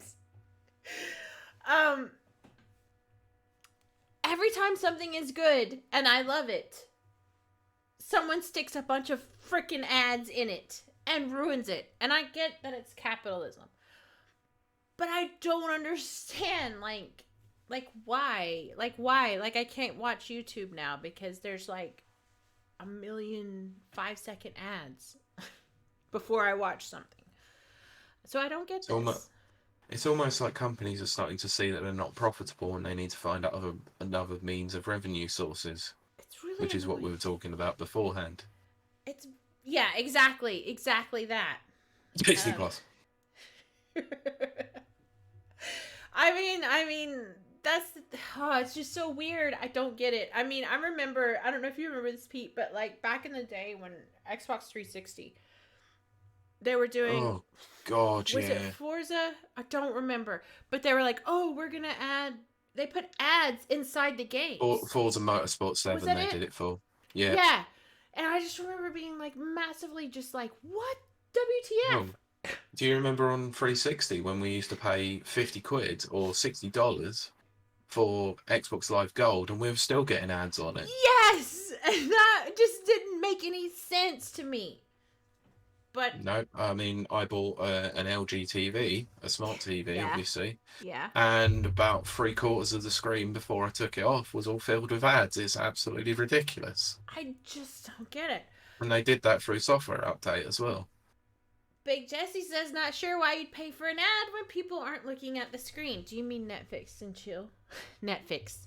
Do you like that? It's a bottle of wine. Well, because it's just another way of selling ad space to a company that will pay in advance for that sort of thing. It's just ridiculous, honestly. It is ridiculous. So is chat. It's absolutely ridiculous. Oh, I know it is. I mean, and this is weird because I'm a business owner, so I do invest, well, before lockdown, I invested in a lot of advertising and a lot of local advertising and stuff like that. Mm-hmm. I loved watching and seeing my logo appear on, like, you know, like community sports and stuff like that. Uniforms. Oh my gosh, my little panda showed up on, like, you know, certain uniforms and stuff, cross-community stuff. Yeah. But, which is probably weird that I'm sitting here going, I don't understand why we got to shove ads into everything. Big Jesse says, yeah, but paying for ad space is only valuable if you get a return. Yes. You aren't getting a return on an ad for a pause screen because no one's looking at it. Exactly. If I'm putting the screen on pause, I'm either doing something else or cooking or going to the bathroom. I mean, those are my 3 options, apparently. That's the only 3 things I do in life. Yeah, well, bear in mind as well that there might also be a moment where you come back to it, it's still on the screen, and you might accidentally click on that. They're probably looking for that accidental click-through rate. Because that technically counts as an impression, and an impression is everything in social media generation. I mean, you're not wrong, but that's what blows my mind. I remember when stupid Elon Musk said that he wanted to make Twitter, which is now known as X, like Instagram and TikTok, where you can just like click on an ad and you go and you buy this stuff. I have never watched anything on Instagram and been like, oh, I want to buy that. If I do have kind of suspicion like, oh, I want to buy that, I go and research it first. And then 9 times out of 10, I find out it's a piece of crap and it doesn't work anyway. But I don't click through. I don't know if that's an average thing. If most people click through, maybe they do. I don't know. I'm just so tired of ads. I'm just tired of ads. Yeah, me too. I've had enough of it. Oh, there's ads everywhere you go. I like Jenny says that she started on TikTok. Now, TikTok has a different policy. I believe they do some kind of like TikTok marketplace. They do, yeah. Yeah. I only found out about that over the week. Yeah, okay, because I'm not on TikTok. I never go. Neither am I. It's something that came up in my line of work. Oh, right. Okay. Which I can't talk about, obviously. Oh, yeah, I know. It's very like, yeah. I usually what I do is I'll go to YouTube and they'll be like, "Oh, this item was for sale on TikTok. How did it measure up?" So I'll go watch that. 9 times out of 10, it's a piece of crap. Jenny says, "Super Spy Pete." Yes. Not really. I'd just rather not talk about work on a video game podcast. Also, you can't talk about work on a video podcast. I mean, your work is very, you have it is kind of secretive. It is very secretive. It would be the whole But that doesn't mean I work for the Ministry of Defense. No, not quite. Almost, but not quite. But yeah. So, bottom line, I hate ads. I don't get it. And I hate saying that because, again, I'm a business owner. I should be all about ads. I don't like it. No. I don't. But at the same time, I mean, wouldn't it be cool if, like, my business logo showed up in Forza on the side of the road? That would be cool. But that would be more cool than me trying to actually advertise. Yeah. Well... Anyway, I'm going to move on to the next story because we've discussed a certain topic point before. Okay. Ooh. Over the last month as well. Okay. Maybe more. I don't know. Blended into weeks. Emulators. Oh yes, emulators. Yeah.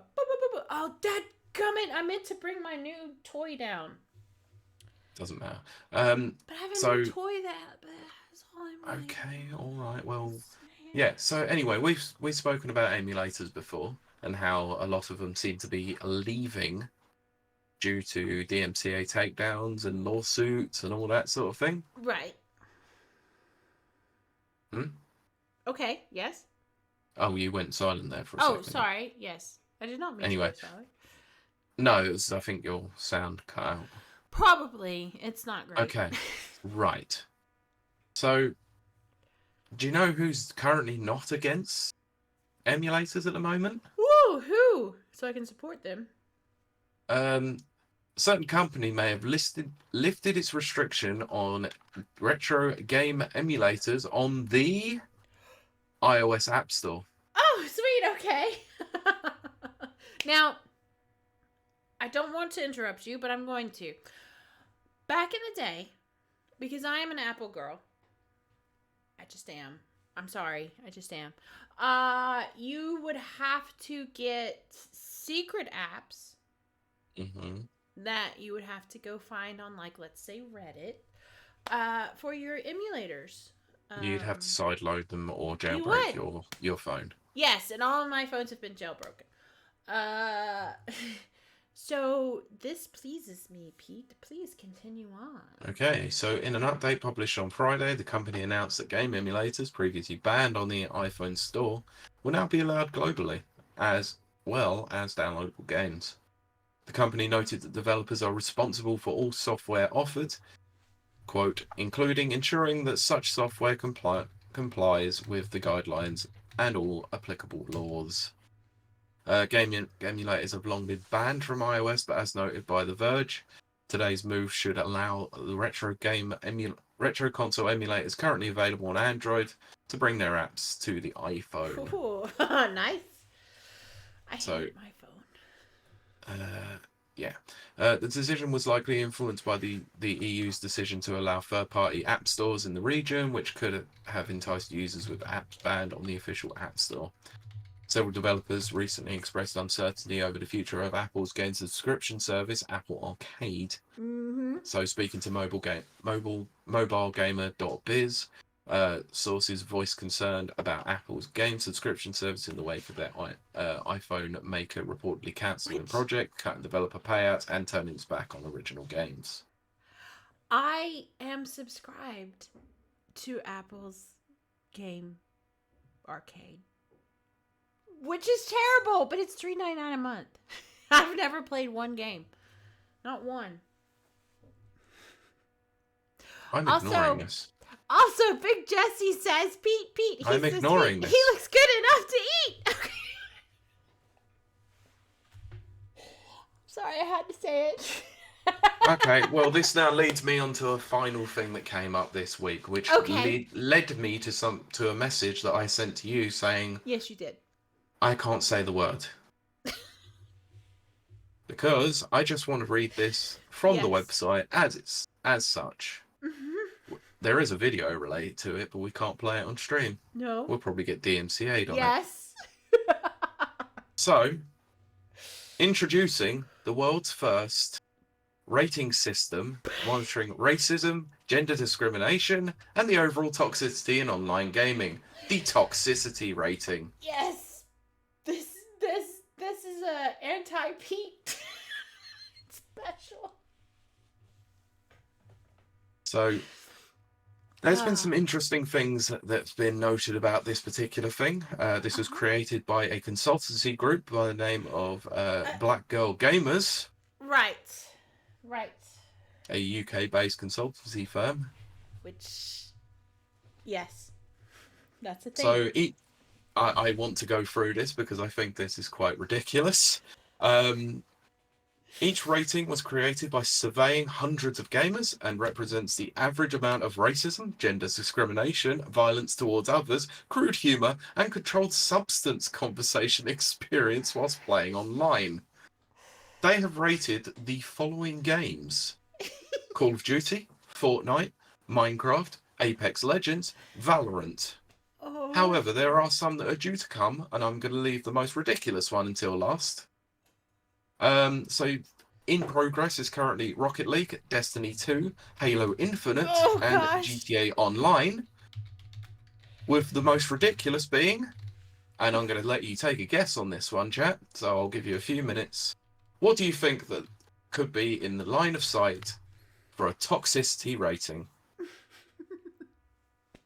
I think you know this, Kylie, because you might have already seen the website. I clicked on it. I did. Okay. Yep. A specific game, Nana. And no fighting game. There are no fighting games currently on that list. Which is surprising, but chat's voted, by the way. Yes, You're on I it. See that. Good on, Paul. Great. Guess who's not going to the gym tomorrow? But anyway. Clearly you. Oh, let's see. What show? Yeah. Anyway, yes. Just waiting for people to post. No, Smash Brothers is not there. No, not Smash Brothers. Just go for it, Pete. Just let them know. Just tell them. Big Jesse said, is it Princess Peach? No. They're along the right lines, though. It is a Nintendo game. That's shocking. For everyone else. Okay. What's deemed as the most toxic Nintendo game out there with the most toxic online community? Animal Crossing's New Horizons. Are you kidding me? You have to be kidding me. Animal Crossing's New Horizons. You have to be kidding me. No, I am not. I really am not. I wish I was. Oh my gosh. It has been discovered, though, there is quite an interesting point about this particular website and its rating function. Yes, it is, but yes, go ahead. You don't need to log in. This can be done completely anonymously. And you don't even need to maintain that you've even played the game by logging into any of your accounts to show that. So it was demonstrated on a live stream that I was watching that someone posted that they received the most toxic abuse of 100% of everything just because they wanted to. So there's no vetting process towards this whatsoever. So that is absolutely insane to me. They haven't thought this one through very well, have they? I mean, the thing is, yes, I'm always going to, because I'm a very empathetic person. Mm-hmm. I want people to feel comfortable. I want to know when a person is offended. Have I done something that is offensive? You know, because I'm a very privileged person, blah, blah, blah. But, having said that, I think it can get too much. Mm-hmm. And I think that this particular website has reached too much. Yes. In my opinion. I'd have to agree with you. To be honest with you, like some of the stuff that I've heard online, like whilst playing certain games, right? Especially Call of Duty lobbies from 2009. Oh my gosh! Let's not even. Oh my gosh! It's basically how I got my stripes of playing online. Well, I mean, it was ridiculous. Let's be honest. I mean, we have to acknowledge being a female on the internet, first of all, ain't great. Being a female who is into games from 2000 to, I would even say 2016, it sucks. Yeah. I've said that on this show many times. Like, either people thought that I was 10 years old, a 10-year-old boy, which was fine, or they figured out I was a girl, and then all of a sudden, you know. Yeah, I know. Yeah. That sucks. I mean, it just 100% sucks. There's no ifs, ands, buts about it. And yes, sucks. None of this is why they were trending on social media. Yeah, exactly what Jenny says, which is don't be toxic, guys. Like, just don't. Like, just don't. Why can't it just be, I don't know, why can't it just be like, let's play games. Let's have fun. Well, why is it the fact of the matter is that the vast majority of interactions that I've had as of late in online games has been in a controlled way where I'm in Discord groups with people that I can speak to who I like to talk to. You don't tend to jump on game chat much these days anyway. No, I don't. I haven't for many years, to be honest. No, I haven't either. Yeah, for that exact reason. And when I do, like, complete crap anyway, because most people just, like, the in-game system's terrible, you can barely hear them anyway. Right. Like, yes, I've had my fair share of moments where I've been an instigator of some stupid stuff when I was a young lad. Never racist, never derogatory, just merely being a prat. You know what's crazy? I'm going to say this, and I'm going to say this publicly. I know some very amazing dudes. Absolute, and Pete's one of them. Absolute, just wonderful, just 100% cool, chill dudes. They even will tell me that when they were like 10 to 16, 10, 11, 12, 13, 14, 15, 16 years of age, they did some stupid stuff they regret. Yes. Everyone has. Not just dudes. Girls too. I mean, probably. But I mean, obviously, I interact more with dudes. Big Jesse says Pete was once in a COD lobby and ran through a field of wheat. Wait, was you watching me playing that the other day? And then Polly says, "Nope, private chat always." Exactly, that's me. Yeah, exactly. Private chat always. I don't think many people I know, apart from one guy at work, still uses the in-game lobby system. Yeah, I don't. I simply don't. Obviously, I can't. Again, if people think I'm a 10-year-old boy, I still get kind of disrespect. But as soon as they figure out I'm a female, it's a weird combination of disrespect and guys hitting on me. It's very strange. I mean, that is true.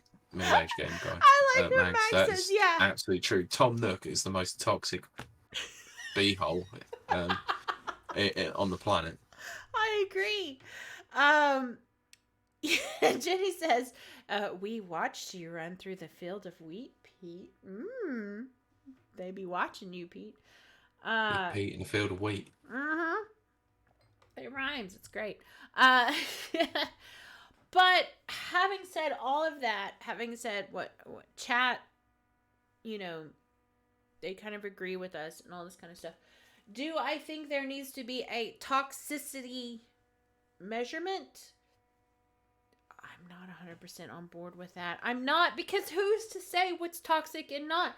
My life lived is completely different from someone else who is in a different position than I am. I'm very privileged.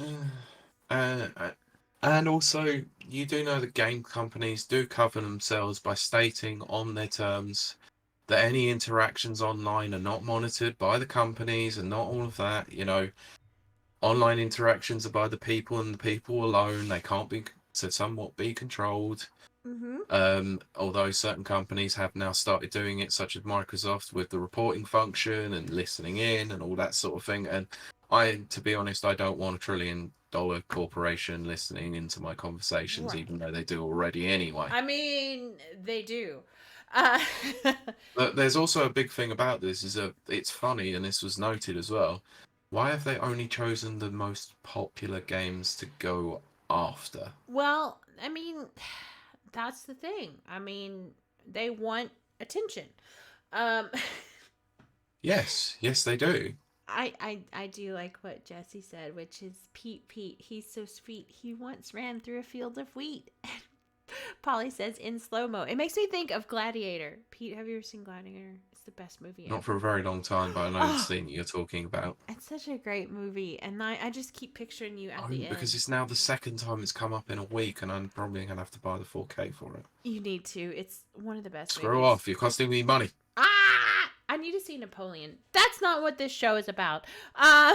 It says, anyway. Yeah, I'm weary about this, especially since they put Animal Crossing. I'm very curious about that. I mean, yeah, Max kind of made the joke about Tom Nook. Everyone makes the joke. Tom Nook is a beater. But I mean, is it really? Is it really? No, if anything, all I remember from the interactions that were had in terms of Animal Crossing when it first came out was, what's the turnip rate? Can we go to each other's islands and trade turnips? Oh my gosh. Do you remember the Rapper Reviews Discord during lockdown? God. Yeah, I do. Be interested to see what their toxicity rating on Among Us is, because Jesus Christ, that text chat gets a bit intense, doesn't it? Oh my gosh. Like, we played Among Us a few weeks ago on Max's channel, and there was people getting away with some wordy dirds, and we were like, we warned him, we can't. You don't open that. Don't open that window. I think it was me and Danker or Zinc. I can't remember. Well, I've been playing it a little bit recently, and same thing. It just like some people just descend into chaos almost immediately. Exactly. I mean, what was it? I was playing COD the other day, actually. I was playing Warzone last night for a few games, and somebody was literally having a conversation with someone in text chat about mid-century Germany during the Second World War. And I was like, Jesus Christ, what the hell? Why?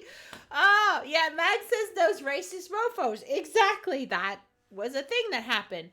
The poll ended and said that yes, I should open a second bottle. Too late, you already did. I literally just opened it. It took me that long to get it open. Right. Anyway, I think that's it. I've had enough talking about the watch, but you can look. The link is in the description for this episode. You can go and check it out if you really want to. I don't actively encourage anyone to make any false reports on this. Oh, please don't. At all, please don't. Although it would be bloody funny if it did happen. Oh my gosh. No, but I'm not encouraging it, but it will be funny. Yes. So we're gonna wrap. Yes, it would. We're going to wrap up this episode. Now, if you are a listener and not a watcher, please join us over at twitch.tv/rapid reviews because we do an after show where we drink and smoke and cuss. Not the smoking part. But before... No, that was a few years ago. Yeah, for both of us. Before we close this out, Pete, is there something you want to mention about a certain convention in August, maybe called... I don't know. Is it the right time to talk about it? I think it's timeless time. Oh, no, it's not, because we have an ad break. No, it's fine. I snoozed it. It's good. We're good. Okay. Snooze it until ad. afterwards. Yeah. So, Timeless Gaming Convention happening at Arcade Club in Bury in August the 14th. Oh, my God. So, myself and Kylie are going to be there, hosted by Mags and a panel of esteemed Jesse people. And Dave. I know. And Amy. 4 people. I almost said that's 4 why I said people. Panel of esteemed people. Yes. That's the most amount of credit they're ever going to get from me. No, I'm joking. That's fine. They are good people. So, yeah, we will be there. But if you are interested in going, you are undecided or whatever, you can use the code RAPID24 for 15% off at checkout for your tickets. Please do that. We want like credit for you guys buying tickets because you listen to us on Spotify. Well, on any podcast listening device. Max says esteemed. Jesus, I wouldn't go that far. Yes, you are.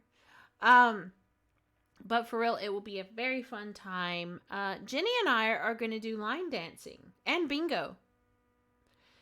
Right. So apparently Pete, half the VIP tickets have gone, by the way. So holy crap! Yes. Get in quick, because half of them are gone. You've only got time. Holy Rapid crap! 24 yeah. for 15% off. That's amazing. Yes, so, please do that, please, because I mean it would be very cool if you guys who were listening. Oh, we should probably say where it's located. Pete, say that. I did say Arcade Club in Bury in Manchester. Yeah. Okay. So I wasn't paying attention, but I was trying. Okay. But coming up first this month, actually, because we're now in April. Yeah. The 24th to the 26th of April yes. is WASD. Which, yes. Myself and Kylie are going to be there, and we're going to have a proper event whilst we are there. Kylie, I'll talk to you afterwards, but I have plans. We have big plans, so we will reveal them closer to the time, but there might be a very different episode format coming out that week for it. Interesting. I need to buy a microphone. I just remembered. Maybe you do, maybe you don't. Maybe you do. Who knows? We will see. It depends. But anyway, so other than saying that, there's probably not going to be a stream that week because it's going to be a very busy weekend. So, but we will put out an audio episode for it nearer to the time. Like what Jesse said, though. We'll reveal it. WASP Wasp. There's a real buzz around that show. Oh, WASD. Well, that took a sting out of my tail. Anyway. So, yeah, we'll reveal nearer to the time. I've just got to finalise some plans for a meetup as well. So once we have more information on that, we will reveal it closer to the time, both on socials and on this stream episode, whatever way you listen to or watch us. I like what Polly says, which is that week, Polly, Jesse, and Mag will take over. I'm for that. I support. Can't wait. It will be a lot of fun, Nana says, because Nana will be there. Yep. Which I'm very thrilled about. Max says WSD Ham and Eggs edition. Oh, I can't wait till we're in the after show and I get to say things. Yay, get to meet Nana. Yes, exactly. Actually, funnily enough, it'll be the first time I meet Nana in person as well. And you.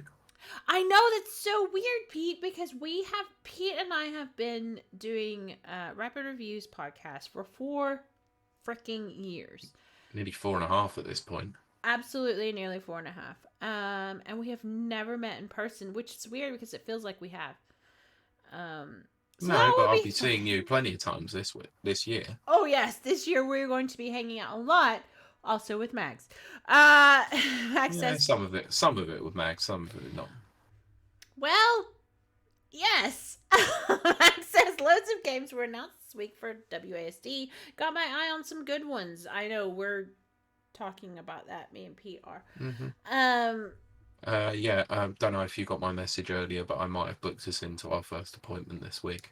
You did, and I need to send you a message for our second appointment. Cool, My awesome. gosh, we have another ad break. Or wait, is it because you paused the other one? I did, yeah.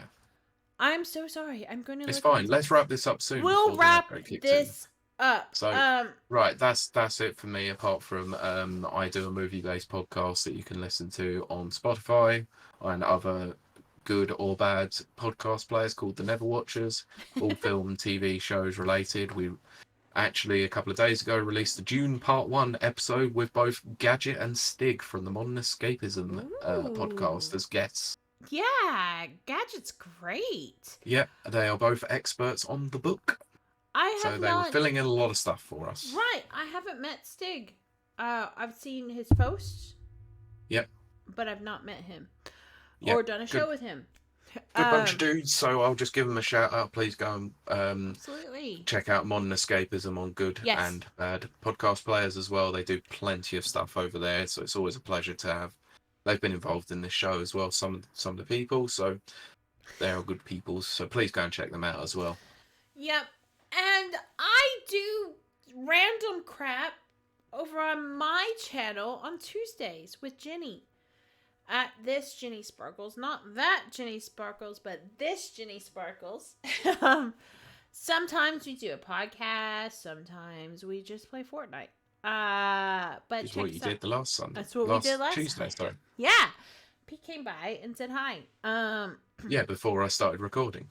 Yeah, which was really nice. But Jenny's really good at Fortnite. I'm not good at Fortnite. But here's the weird excuse thing. me, I saw when I came in, you were like you were getting kill after kill after kill. Well, see, here's the weird thing. So when I play Fortnite on my PC, I'm way better than when I played upstairs on my projector on the Xbox. Almost because you are having better performance and no lag. I think, not to sound like a noob, but I think there's lag on the projector. Yes, it's called input delay. Yeah, so apparently that's a thing. And on the PC, I don't seem to have that, and I play much better. So Jenny, though, is really good, and she's teaching me a lot. So if you want to watch a noob play, I was going to say Fallout,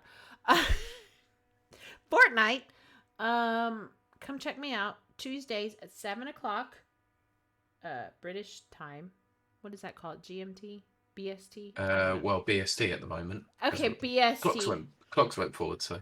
Right. Over on my channel, which is at Kiley _ Wilde. WILDE. Wow, I couldn't even spell my own name. If you're listening, it's currently linked in the show notes. Yay! Because Pete is amazing. But... also, a few weeks' time, probably now at this point after WASD, Yakuza streams will begin. Yes. I need to make overlays for that. But Please yes, so join me and Jenny on Tuesdays. No matter what we do, we always have a good time. And then Pete and his many different podcasts, because you don't just do Never Watchers, you also appear on the caffeinated. Sometimes I do. What are they called? I said the wrong thing. The Turn-Based Cynics. See? Pete, I keep calling them the wrong thing. I know, but that's years ago. I know, it's so terrible. But yes, yes, Jenny says Tuesday. Yes, which we always finish up just in time to go watch Mags over on his Tuesday night gaming channel.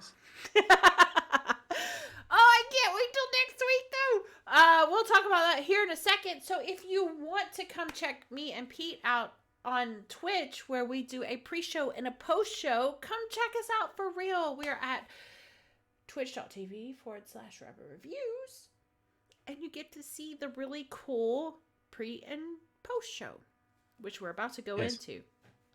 Because, Pete, do you have anything to add? No, that's all. So then I will say, we will see you and talk to you in a few weeks. I'm not sure. We'll explain that in a little bit.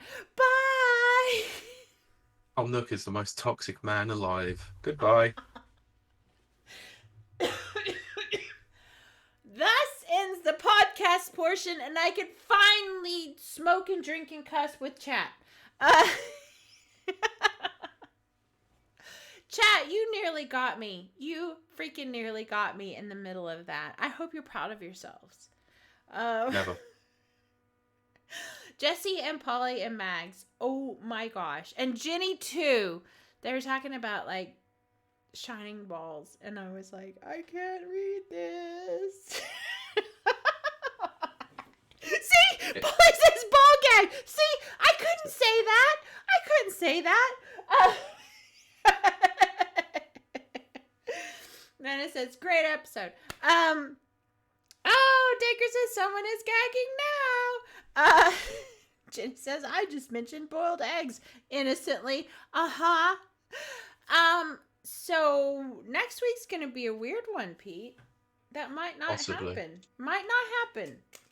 Yeah, it may not. We'll see. But I'm gonna say on the fence at present. Yes, on the fence at present because Mags is gonna be here in Belfast. So there's going to be plenty of ball gags then. I'm not answering that. Jesse says my polishing cloth needs a wash. Polly says Jenny is so innocent. And Nana says, oh, right. Mags is over with Kiley, isn't he? Yes. I'm going to show him a really good time. And I don't mean anything dodgy by that at all. Jenny says, really? Big Jesse, don't use me. Don't use me, the towel. Big Jesse, my favorite book on the planet, Hitchhiker Guides to the Galaxy, says always bring a towel. 100%. Max says, we are going golfing. We are actually going golfing, guys. And you didn't invite me to go golfing? You can go golfing. Terrible. Pete, come join us. You can. You have to fly all the way to Belfast. I've got a weekend off. You should do it. It costs money to bring golf clubs. You can rent them at the place. I play golf. I'm not going to rent golf clubs. Oh, well. Polly says, Jesse. Who knows what kind of peasants have used those golf clubs? Oh, wait, people like you and Max. I was going to say, Danker says, so I'm going in the presumption nothing is happening next week. It probably is not happening next week. Me and Pete have to discuss it. It's probably not. This is what happens when you want to try and discuss things, but get nothing all week. I can't help it. I had a bad week. Jenny says, Pete, do rabbit reviews with me. That's right. You could. You could do it with Jenny. Sounds good. Would have invited Sencho along for the ride as well, but he's not been here this week. Where is Sencho? We miss Sencho. Jesse says, Pete, join me for golfing. You can hold my putter. I would like opens fan fiction.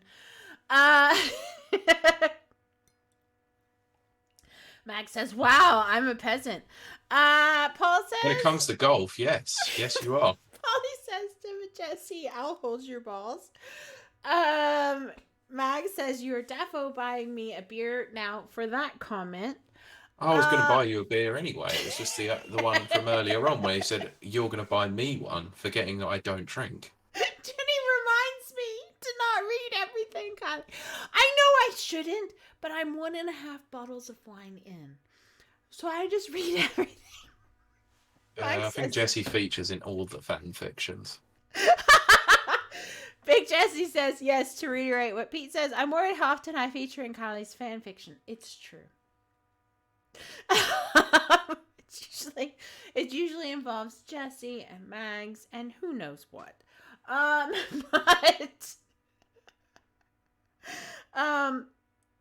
I'm going with Tom Nook is toxic for this episode name, by the way. That works. That works perfectly, Pete. I'm not. Oh, you know what? I am saying that because we're not recording anymore. Max says. What? Yeah, go on, Karen. Hold my balls. I'm going for a beer. Very apt when playing golf. Nana says that's just a point of contention for course etiquette reasons. Do not hold two balls in hand with the club in the middle of them. So because we will. We're like, in all seriousness, we are actually going golfing. I know you are. That's like not a joke. Just for our listeners out there, or watchers rather, because this is the watchers. Yeah. I haven't been golfing in 2019 before lockdown. So it'll be fun. But here's the thing, Pete. So we're doing mini golf. Oh, mini golf, not actual like full 18 golf. No. I'm out then.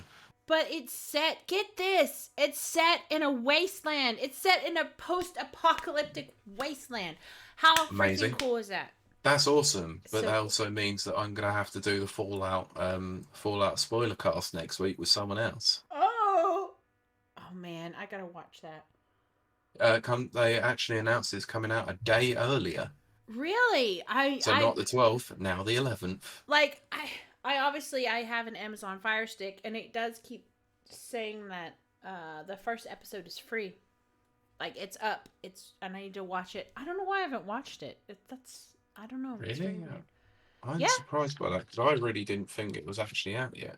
No, they kept giving a sneak preview. But my brain's been kind of focused on something else, like next week. Well, I'm a Prime customer and it's not up yet. It's been up though. It 100% has been. It has not. Well, as far as I'm aware, I have not seen it anywhere, and I've been keeping an eye of it. I'm interested in watching it. Jenny says first episode of what? Fallout on Amazon, which I'm very looking forward to because Fallout. To be fair, Fallout New Vegas is one of my top 3 games.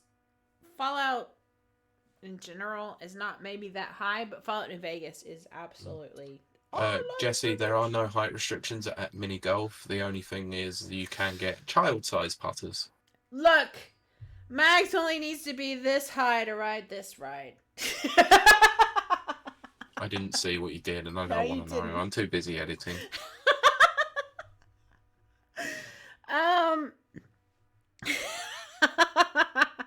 Jenny says that's all right. He's got a Yellow Pages. It's true. But a couple of milk crates. Nana says you have to push that back. Kiley is too be a fan for not to be on that. Too big of a fan to be not on that. Yeah, no, absolutely. Absolutely. Well, I know, but you're abandoning the show for mini golf, so. Yes, that's why I'm abandoning the show. It's for mini golf. I mean, that might be his new nickname now. Mag says, let me get my stepladder after I've had my beer. Don't you need a stepladder to order a beer? No! Oh my gosh, it's going to be so fun. What? Oh my gosh, I'm not supposed to read what other people say, but chat is really popping and it's cracking me up. I can't believe it. I'm like, guys, look, this is not a joke. Look at that. I'm already to it and nearly, 1/4 of a bottle in? Also, I tried to show it earlier. It's Pinot Grigio from Italy. Max says, oh dear. Max says, we are ball gagging our way into a sold out show at the Belfast Empire. Yes, we are. I cannot freaking wait for that. What show? It is the Bon Jovi Experience, and then we're gonna hang with the band afterwards. I cannot wait. Look, Max, I have drank a lot of wine. Max says, blagging, not ball gagging, for fuck's sake. I don't know what blagging means. You've been here long enough. You should know what a blag is. I don't know.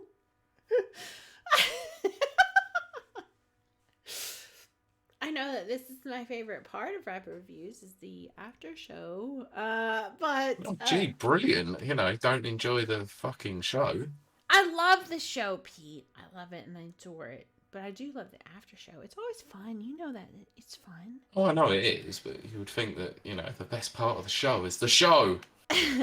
Nana says, I also don't know what that is, and I was born here. To blag means to not bribe, but to talk your way in. Oh, okay. Well, Max has talked his way in to getting us into the sold out show. I cannot wait. It's going to be so much fun. Yeah, but all of next week's going to be fun. I'm not going to lie. I think we'll run on the assumption there's definitely no chance this show is happening next week, is it?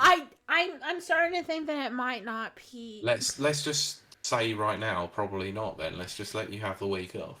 It's probably not. I hate that though for our lovely, beautiful audience. You guys are amazing, but me and it's Max fine. I'll just busy. If I need to do something, I'll just assemble a cast of people to do nothing, or I can go and guest on another show. You can ask Jenny. Jenny will co-host for you. I cannot wait. But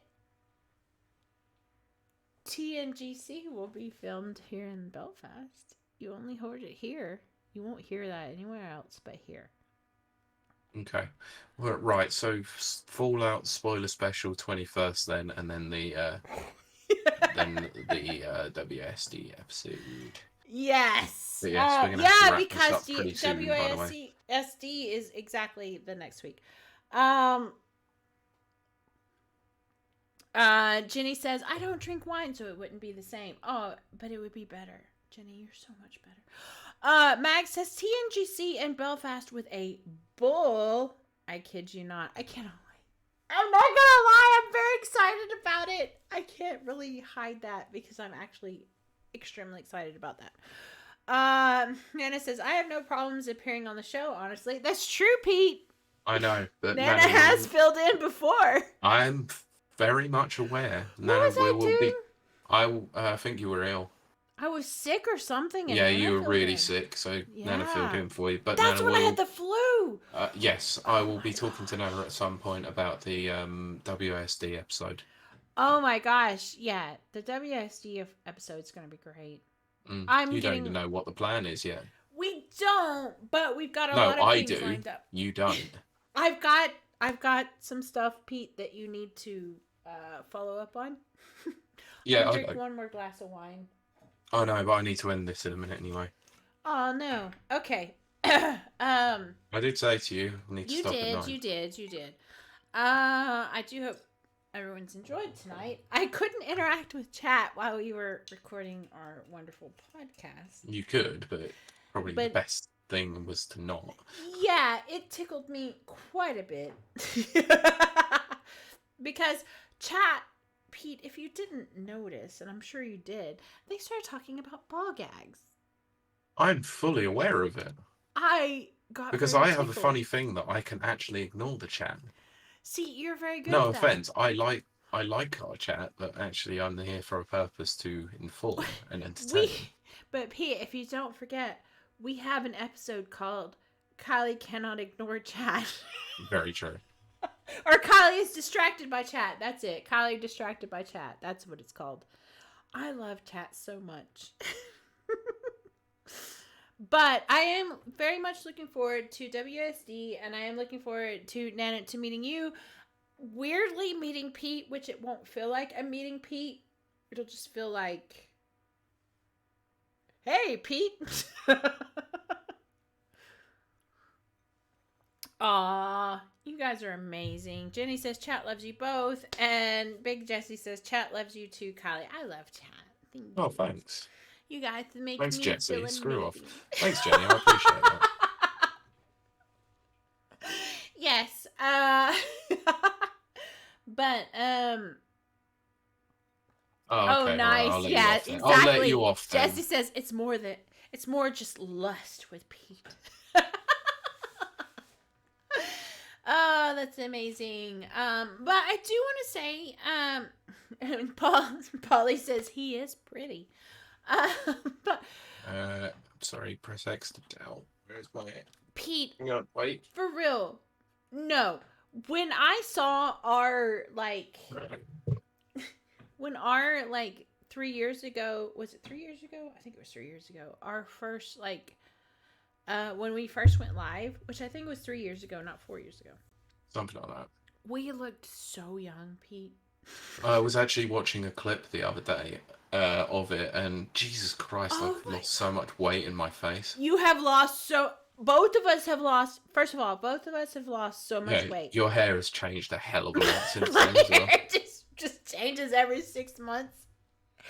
But oh my gosh, it was so crazy to watch us. We were such noobs. We didn't even know anything about cameras and I know, I was such lighting. A fat arsehole. You weren't. But you have lost a lot of weight. I know, I have such a fat arsehole then. Jesse says, see? And Jenny says, it's the license to thrill vibe. I'm so glad that we did go to Twitch. I mean... Twitch is not obviously our biggest audience. Our biggest audience is clearly we're a podcast, and a lot of our listeners come from our podcast things. But holy crap, just going live helped me so much, especially during lockdown. I've told Pete this many times because it made me actually have to get out of bed, get dressed, put makeup on, and sit in front of a camera and say, hey, everybody, welcome.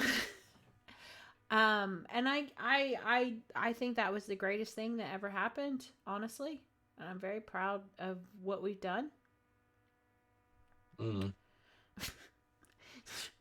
I thought Pete would add a little bit more to that. No, sorry, I'm just trying to do the last bits of uploading the episode and all that. So, no, it's been a very, very strange ride, let's say, because, well, like you said, like before, I could just sit there and just do nothing, just get away with not even showering, to be honest. But that's what we did during lockdown, and then here we are. We're almost at episode 200. Remember when we hit episode 50? That was such a huge milestone. Oh, Christ, I remember that night as well. Having to stream later in the night, having to drag my computer downstairs. And yes, that was our actual first live stream. Absolutely, if you're ever curious. Absolutely knackered as all hell for the next 3 days afterwards.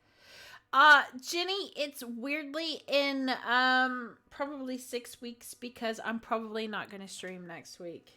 I was originally gonna stream with Mags, and then we decided to go golfing. Oh, right, okay, yes. Yeah. Which I don't blame you for, because actually everyone deserves a bit of time off. I mean, that's the thing. We're gonna have so much fun. I really, really, really hope we're gonna have fun. No, we are gonna have fun. And I really, really hope everyone loves Tuesday night gaming chat with Mags, because I have things planned.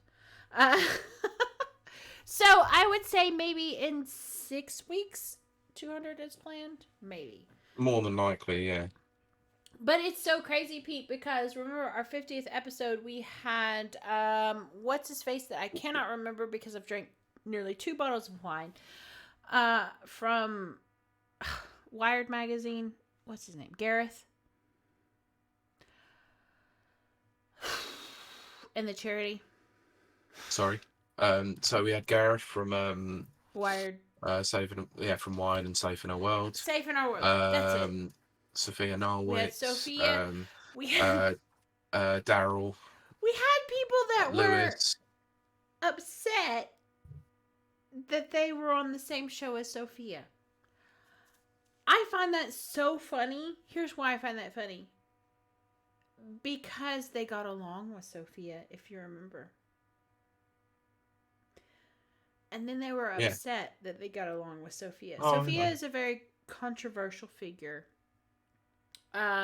She's trans, which is fine, but she's trans leaning right wing. That's fine. I think that's great. But the person we had on at the time was extreme left wing. he got along with Sophia great. They were wonderful. And then afterwards came publicly and denounced our show because Sophia is right-wing. I couldn't believe it. I absolutely couldn't believe it. It was such a good show. Like, nobody was angry. It was fun. It was like party time central. And then he was like, "Oh, I have to distance myself from Rapper's Reviews because I didn't know that the person they had on was a right-wing, mouthpiece or whatever."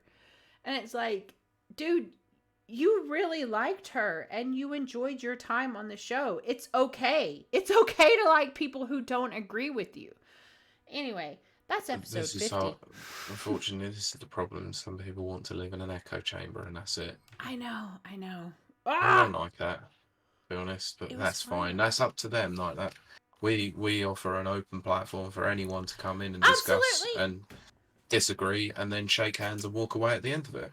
I love Sophia because Sophia is trans and right-wing. I love that. I love that dichotomy. I just like the fact that we have differing people with differing opinions being able to discuss it, and that's what I mean. Yeah, it's debate, like, and then go, yeah, okay, we might have disagreed on this, but let's just walk away. We don't have to be friends, but we can be civil. But that's my thing. I never 100% agreed with Sophia, and she knew that, and she was still so cool and respectful. Yeah.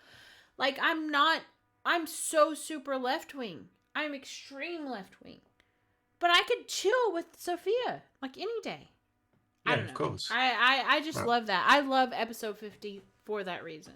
So do I. Yeah. Anyway, I think that's going to call us to a close for today. Okay. Nana says, always keep an open mind. Exactly, Nana. I just love people. I love being around people. I love people of different walks of life. I'm not always going to agree with them, but I can get along with anybody, and I love it. Pete, do you want to do anything? Shout outs? Not really. I think I'm quite happy with we done everything that we did, didn't we? Okay. On the episode. Yep. We're probably not going to be back next week.